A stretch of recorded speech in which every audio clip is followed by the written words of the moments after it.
Hello ছাত্রছাত্রীরা, আজকের ক্লাসে তোমাদের সবাইকে স্বাগত।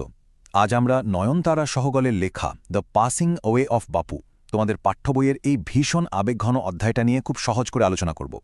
দেখো, এটা কিন্তু শুধু একটা তারিখের ঘটনা নয়, এটা এমন একটা গল্প যা আমাদের দেখায় যে একজন মানুষের চলে যাওয়া কিভাবে গোটা একটা দেশকে নাড়িয়ে দিতে পারে। তো আমাদের আজকের লক্ষ্য হলো এই অধ্যায়ের প্রত্যেকটা অংশকে এমনভাবে বোঝা যাতে পরীক্ষার জন্য তোমাদের প্রস্তুতি একদম নিখুঁত হয়। চলো তাহলে দেখে নিই আজ আমরা ঠিক কিভাবে এগোব। আমরা পুরো বিষয়টাকে 4টে ভাগে ভাগ করে নিয়েছি। প্রথমে আমরা জানব ঘটনার শুরুটা কিভাবে হলো আর সেই প্রথম ধাক্কাটা ঠিক কেমন ছিল।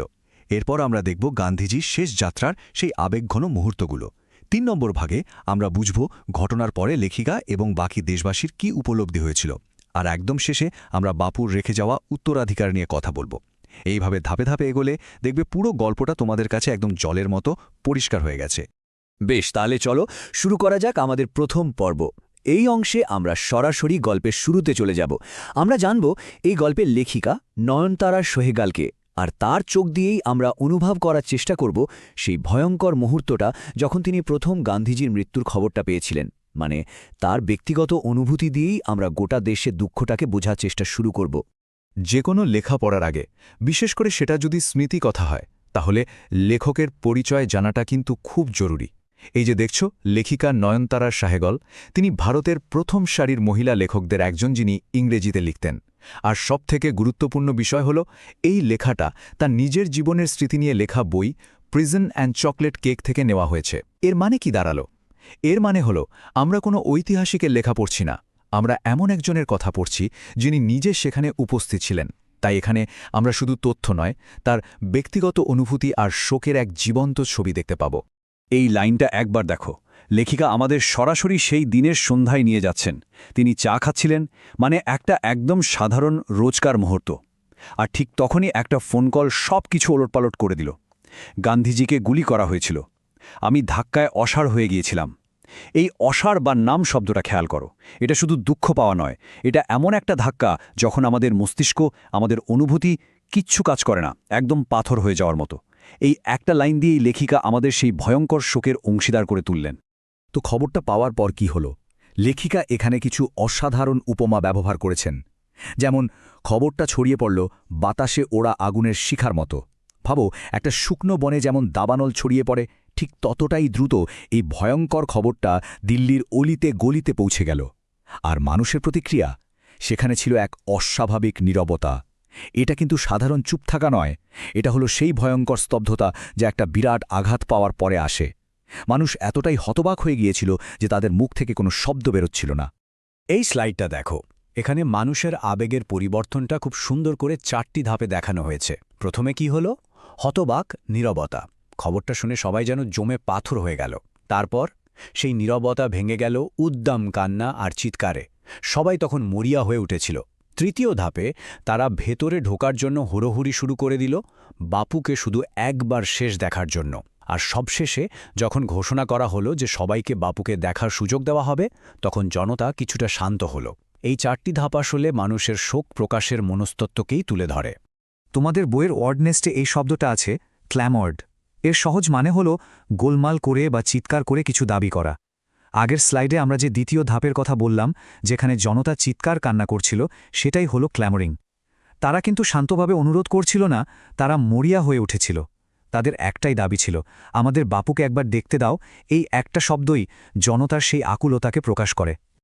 আচ্ছা, এই যে এত কান্না, এত শোক, এটা কি শুধু একজন রাজনৈতিক নেতাকে হারানোর দুঃখ ছিল? লেখিকা বলছেন না, তার থেকেও বেশি কিছু। তিনি লিখেছেন মানুষকে দিশেহারা শিশুর মতো দেখাচ্ছিল। এর মানে কি? এর মানে হলো মানুষ গান্ধীজিকে শুধু নেতা হিসেবে নয়, দেখত একজন অভিভাবক হিসেবে, বাপু অর্থাৎ বাবার মতো। তাদের মনে হচ্ছিল যে মানুষটা এতদিন তাদের পথ দেখিয়েছে, সেই আজ নেই। এখন তাদের কি হবে? এটা ছিল একটা গভীর ব্যক্তিগত হারানোর অনুভূতি, ঠিক যেন মাথার ওপর থেকে আশ্রয়টা সরে গেল। বেশ, প্রাথমিক ধাক্কা এবং শোকের পর এবার আমরা গল্পের দ্বিতীয় পর্বে ঢুকছি, যার নাম শেষ যাত্রা।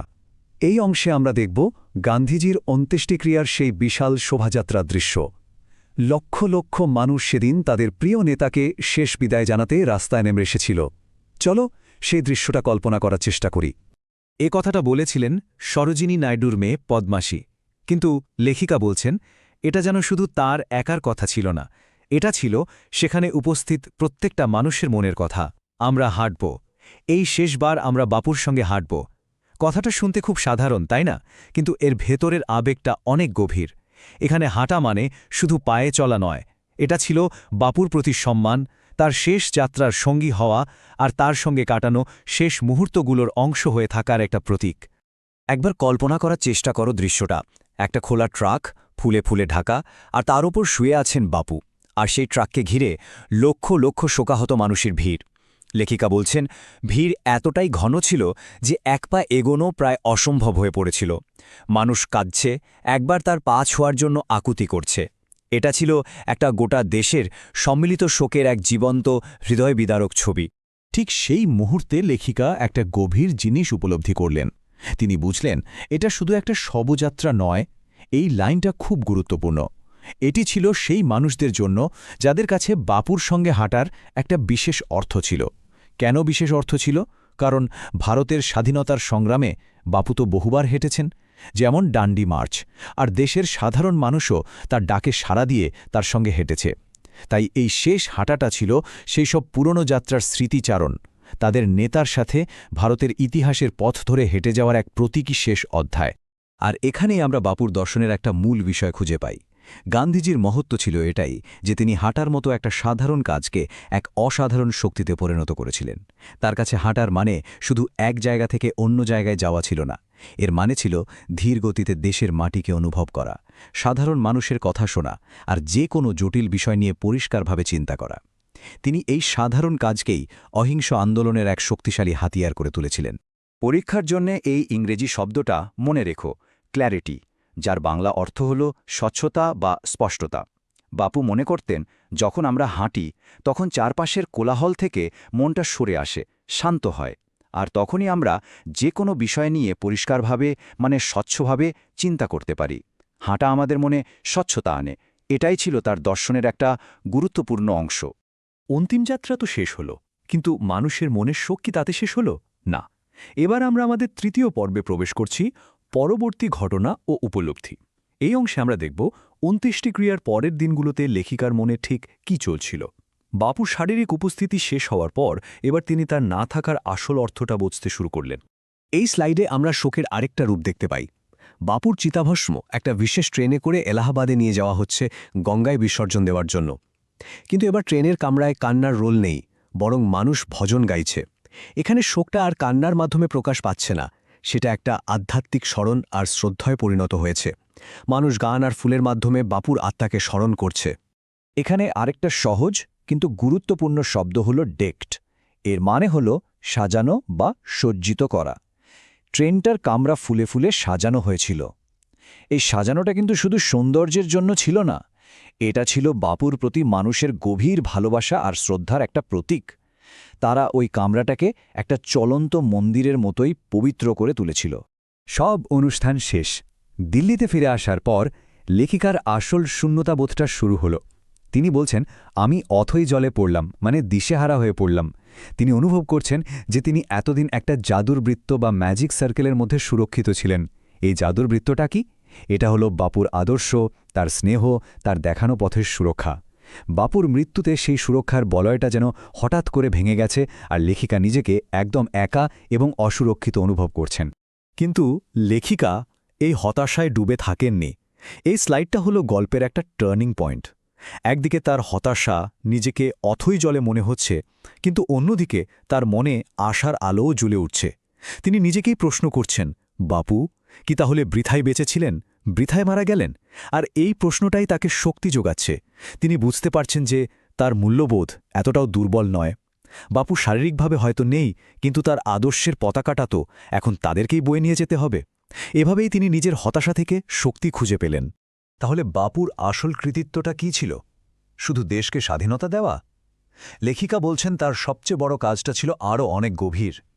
তিনি লক্ষ লক্ষ সাধারণ মানুষকে উদাসীনতা থেকে বের করে এনেছিলেন। মানে আগে হয়তো একজন মানুষ শুধু নিজের কথা ভাবত, কিন্তু বাপু শিখিয়েছিলেন একে অপরের দুঃখ কষ্ট সম্পর্কে সচেতন হতে, একে অপরের পাশে দাঁড়াতে। এটাই ছিল মানুষের চেতনার এক বিরাট রূপান্তর। আগের স্লাইডে আমরা যে উদাসীনতা শব্দটা পেলাম, ইংরেজিতে সেটাই হলো ইনডিফারেন্স।